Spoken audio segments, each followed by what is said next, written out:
विटा शहरात सकाळपासूनच नागरिकांमध्ये रंगपंचमीचा उत्साह पाहायला मिळाला। बालगोपालांसह युवक वर्ग रंग खेळण्यासाठी रस्त्यावर उतरल्याचं पाहायला मिळालं।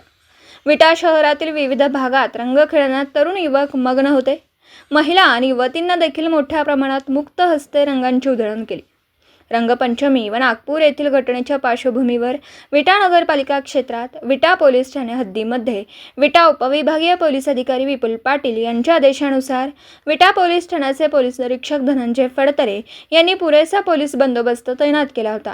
तसेच विटा पोलिसांना एक हात मदतीचा म्हणून सतर्क नागरी स्वयंसेवी सामाजिक संस्था महाराष्ट्र राज्य पोलीस मित्र अध्यक्ष संस्थापक अजित दादा जाधव यांच्या मार्गदर्शनाखाली विटा पोलीस मित्र यांनीही चांगली मदत विटा पोलिसांना बंदोबस्तासाठी केली।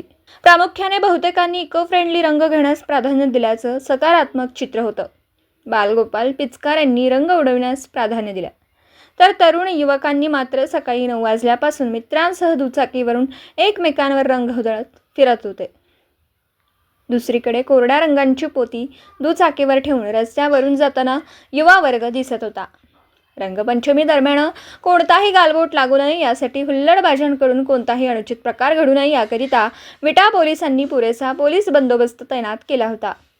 ब्राह्मण गल्ली, बर्वेवाडा, गांधी चौक, छत्रपती शिवाजी महाराज चौक, चौंडेश्वरी चौक, खानापूर रोड, मायनी रोड या ठिकाणी पुरेसा पोलीस बंदोबस्त तैनात करण्यात आला होता।